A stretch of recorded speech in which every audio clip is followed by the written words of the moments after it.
Uh, of course, I mean every player is waiting for that one chance or one opportunity, and like I have said before, once not picked in the IPL, I was looking forward for other assignments.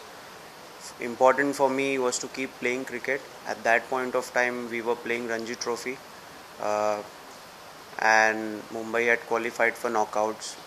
So that was the most important thing on my mind. But yes, of course, 1 month down the line, there was IPL which was coming up, and uh, the moment Zahir Khan called me, and the conversation was straight away about uh, what needs to be done when you're part of the team. So he told me, he basically informed me that they are looking at me as a potential replacement because quite a few bowlers were injured. So there could be a chance that arrives, and of course the call was being taken just right before the start of the tournament. Like I said, important for me was to stay in the moment and keep thinking about the games that I was playing. But of course, subconsciously, I also was preparing for the IPL on free days, telling myself that okay, I have to bowl with white ball after the commencement of the Ranji Trophy. So that way, I started preparing myself. Shardul, you slammed the impact rule and also the pitches right now, that 250 kind of pitches that circulators are curating right now. So what do you think what's your take on actually that when the last interview slammed all over thing, and so what kind of pitches right now you want, and how do you think that it's a lot of unfair to the bowlers? So what's your say on that? Basically, it is not what I want, but it is what the bowlers want. I'm talking on behalf of all the bowlers. A lot of them might not be outspoken, or they might not get a chance to speak in front of media or give interviews about the pitch conditions. But we have already seen in the rule change and the impact player rule coming in. So every team is potentially playing extra batter, especially while chasing, or even let's say you're batting first, then everyone is going in with that depth because they have now an opportunity to change the batter and call a bowler while defending, or vice versa.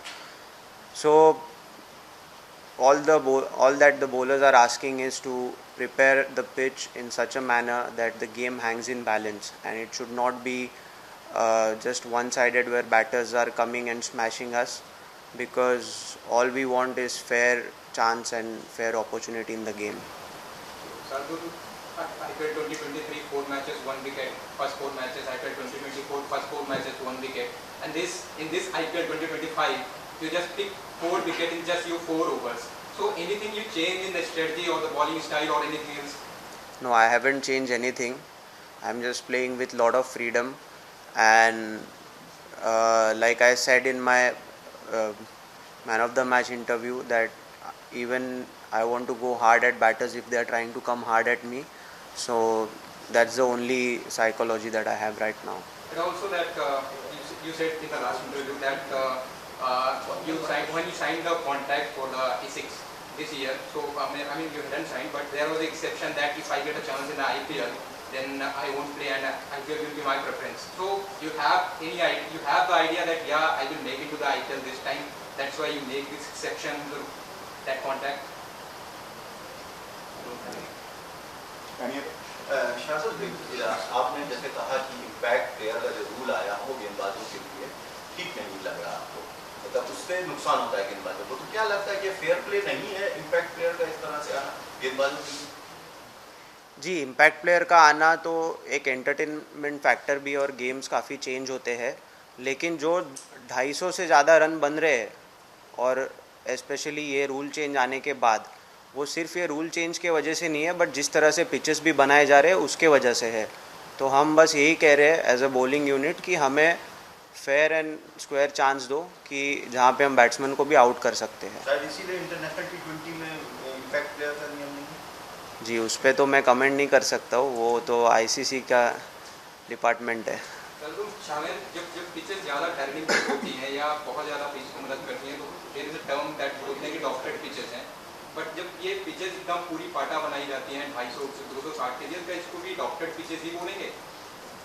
आपको कहना है तो आप कह दीजिए. नहीं, आज players मतलब जो एक मेरे हिसाब से या तो पिच बैटिंग होता है या बॉलिंग होता है या दोनों के लिए बराबर होता है. डॉक्टर्ड है या नहीं है वो, मतलब डॉक्टर कैसे कर सकते हैं, दोनों टीम को खेलना है. अगर हम टर्निंग ट्रैक बनाएंगे तो हमें भी तो बैटिंग करनी है. We have seen that bowlers who bowl at 140, 145 have gone for 75 odd in 4 overs, and there are, bowlers like you and Swing, who have really got wickets and also bowled within the economical limit. So, what do you think is the, way of going for a pace bowler in this IPL where so many runs are being scored? I think it's all part of the preparation. So the strength lies in how well do you understand your own game and what is the best possible way that you can bowl on that particular day, looking at the pitch conditions, looking at the situation of the game and which batter is playing. So I don't know about others, but what I try to do is just give myself a best chance to perform. So that's what I think, and usually I figure out what to do in the game itself, looking at the pitch conditions and the situation, like I said. Shardul, आप LSD के poster पे कहीं नहीं है, लेकिन अब आप poster हुआ है, कैसा लग रहा है? जी, ये मेरे ख्याल से पोस्टर्स तो काफ़ी पहले बनाए जाते हैं, बट आ जाऊंगा अगर अभी नहीं है तो. लेकिन नाम अभी एलएसजी है, बट पहले मैं पीएसजी के लिए भी खेल चुका हूँ, that is Pune super giant. So I am thankful to Mr. Sanjeev Goenka also that he has thought about me when I was not part of the IPL, considering the amount of injuries that happened. So I am pretty happy to join this RPSG group again, which owns the LSG. So pretty happy about it. That's what I can say right now. What's your plan for the home matches and also the plan of the team? Planning तो sir coaches करते हैं. Honestly हमें match में जाने से पहले पता लगती है. सलाइवा पे जो बैन लगा था वो अभी सीजन के पहले हटाया गया है. क्या क्या? सलाइवा. हाँ, तो अभी सलाइवा यूज कर सकते हैं. अच्छी बात है. तो उससे क्या बहुत ज़्यादा रिवर्सिंग हो रही है या बॉलर्स को कितनी हेल्प मिल रही है, और जब सलाइवा पे बैन लगा हुआ था तो क्या मुश्किलें हो रही थी? और एक दूसरा सवाल है कि इस बार ड्यू को देखते हुए 2 बॉल यूज करने का भी एक नियम आया है. वो अभी तो बहुत ज़्यादा टीमों ने यूज़ नहीं किया है, बट आपके हिसाब से जो 2 बॉल का है ड्यू की वजह से, तो ये मतलब बॉलर्स के लिए कितना हेल्पफुल है? जी देखिए, सलाइवा बैन था कोविड के रीजंस के वजह से, उसको हमने अभी गेम में वापस लाया है. तो ये अच्छी बात है कि हम जैसे गेम चलते आ रहा है सालों साल, वैसे ही उसको फॉलो करेंगे अब से भी. और जहाँ तक ड्यू की बात है, अगर बॉल गीला हो जाता है बहुत ज़्यादा तो अंपायर डिसीजन ले सकते थे पहले भी. अभी उसको ऑफिशियल कर दिया है, 2 बॉल यूज़ नहीं होंगे. अगर ज़रूरत पड़ी तो बॉल चेंज किया जाएगा और दूसरा बॉल आएगा. तो इसमें कोई कंपल्शन नहीं है कि 2 बॉल यूज़ करना ही है. ड्यू ज़्यादा होने के कारण अगर बॉल गीली हो जाती है और खेलने लायक नहीं रह जाती है तो अंपायर उसे चेंज करेंगे. ये है. उससे बॉलर्स को क्या लाभ मिलेगा? ग्रिप के लिए अच्छा होता है बेसिकली. जितना बॉल ड्राई रहेगा उतनी ज़्यादा ग्रिप करेगी बॉल, नहीं तो हाथ से फिसलती है ड्यू के कारण. जो बॉल की सीम होती है वो गीली हो जाती है तो उससे बॉल फिसलती है. शार्दुल, एक क्वेश्चन था कि अभी आप टीम से जुड़े हैं, ठीक है ना? अभी भी टीम में कुछ बॉलर इंजर्ड है. आकाशदीप अभी टीम से जुड़े नहीं है, मयंक यादव भी नहीं है. तो आप टीम को किस तरह लेते हो? आप किस तरह समझते हो कि आपकी एलएसजी की बॉलिंग यूनिट किस तरह खेलेगी कि आप प्लेऑफ में पहुँचेंगे? आपको लगता है ये बॉलिंग लाइनअप प्लेऑफ में पहुँचेंगे ठीक है? जी, एज अ टीम मैं ये मानता हूँ कि आज आपके सामने क्या है वो चीज़ इम्पोर्टेंट है. तो आज हमारे टीम में ये बॉलर्स है तो ये बॉलिंग यूनिट को लेके हम कितना अच्छा कार्य कर सकते हैं इसी के ऊपर ध्यान है. और कभी भी कोई भी प्लेयर ये नहीं सोचता है कि अरे आकाशदीप नहीं है, मयंक यादव नहीं है तो हमारी बॉलिंग अटैक वीक हो गई है. आईपीएल में 25 का स्क्वाड होता है, सारे 25 के 25 बराबर है. हाँ, आपके प्रीवियस परफॉर्मेंस के वजह से, आपके टैलेंट के चलते आपको मौके कम ज़्यादा मिल सकते हैं, लेकिन जब आप मैच में उतरते हो तो इस चीज़ का परफॉर्मेंस से कोई लेना देना नहीं है. परफॉर्मेंस खुद की कॉन्फिडेंस और वो दिन आपका कैसा रहा और आपकी प्रिपरेशन कैसी रही है टूर्नामेंट में, उस पर निर्भर करती है। तो ये लोग क्या जुड़ेंगे टीम से भी, आपको लग रहा है कि कुछ जी वो मुझे नहीं पता, वो NCA से जब उनको क्लियरेंस मिलेगा उसके बाद शायद वो जुड़ेंगे। आप लोग पिछले कई दिनों से प्रैक्टिस कर रहे हैं काना के होम ग्राउंड पर ही, आप लोग की क्या एनालिसिस है, पिच का बिहेवियर किस तरीके से रहेगा जो आप लोगों ने अभी? वो हम बता नहीं सकते ना भैया, एंटी करप्शन के अंदर आ जाएगा। विकास, आपको कोई क्वेश्चन? अभी तक हम 2 मैच खेले, एक जीते एक हारे, अब हम अपने होम ग्राउंड में खेलने चल रहे हैं। पिछली बार से हमारा प्रदर्शन होम ग्राउंड में 100% नहीं रहा है, ठीक है, मिला जुला कह सकते हैं।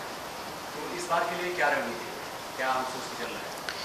मुझे लगता है होम ग्राउंड में सबको जीतना ही है, ये एडेड प्रेशर बाहर से आता है, लेकिन ऐसे कोई सोचता नहीं है। एंड ऑफ द डे ये गेम ऑफ क्रिकेट है, तो हो सकता है कि हम होम मैच नहीं जीते लेकिन अवे मैच सारे जीत जाए, ऐसे भी सीज़न आते हैं IPL में। ऐसा नहीं है ज़रूरी है कि होम मैच है तो जीतना ही है, गेम में हार जीत लगी रहती है। हाँ, बट होम कंडीशंस में हम प्रैक्टिस करते हैं, उस वजह से हमें सराउंडिंग्स का बेहतर आइडिया होता है, तो उसे अगर हम बेहतर यूज़ करेंगे तो उस चीज़ का फ़ायदा होता है। कहीं ना कहीं एक एंड में जाकर के मैच जीतना है, तो चाहे वो 1 रन से हो या 10 रन से हो, 2 पॉइंट लेना ज़रूरी है। तो सारे टीम यही सोचते हैं कि उस तरीके से हम होम एडवांटेज लिया जाए, बट सामने वाले भी खेलने ही आए, तो end of the day what is important है कि एक अच्छा क्रिकेट का गेम होना। LSG के फैंस के लिए आप क्या कहना चाहेंगे?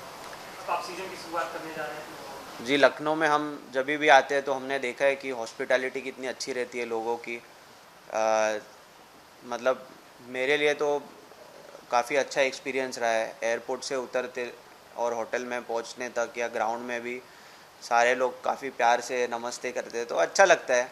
और बाकी मेरा LSG के लिए लखनऊ में पहला ही मैच रहेगा, तो क्राउड की सपोर्ट तो मतलब हज़ारों की तादाद में हम एक्सपेक्ट कर रहे हैं। और यही कहूँगा फैंस के लिए कि होम टीम को सपोर्ट कीजिए। आप जितना सपोर्ट करोगे, आप जितना आवाज़ करोगे, जितना प्यार दोगे हमें, उतनी ही अच्छी परफॉर्मेंस होगी। इसीलिए होगी क्योंकि जब भी गेम में टीम नीचे रहती है सामने वाले टीम से, तो जितना क्राउड सपोर्ट होता है उसी से फुर्तीलापन भी आता है और प्लेयर कहता है कि चलो हम और ज़ोर लगाएंगे। और कभी एक मोमेंट ऐसा आ जाता है जहाँ पे गेम चेंज हो जाता है, तो ये क्राउड की सपोर्ट भी उतनी ज़रूरत है। लास्ट क्वेश्चन अभय, लास्ट क्वेश्चन अभय।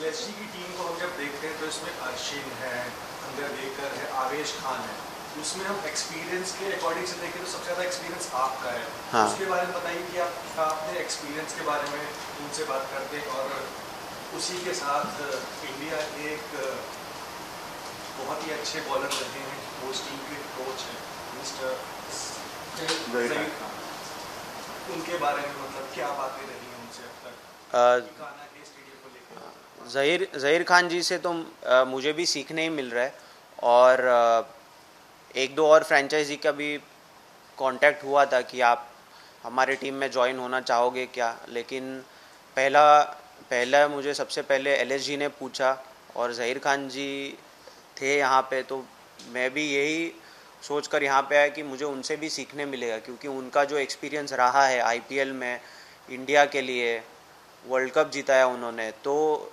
ये इसका ये इनवैल्यूएबल है। तो उनसे जितना मुझे भी सीखने मिलता है उतना मैं सीखना चाहूँगा, और जो मेरा एक्सपीरियंस है वो भी मैं शेयर करते रहता हूँ जो यंगस्टर्स है, क्योंकि जो हमारी आने वाली पीढ़ी है वो भी आज ना कल इंडिया के लिए खेलेंगे।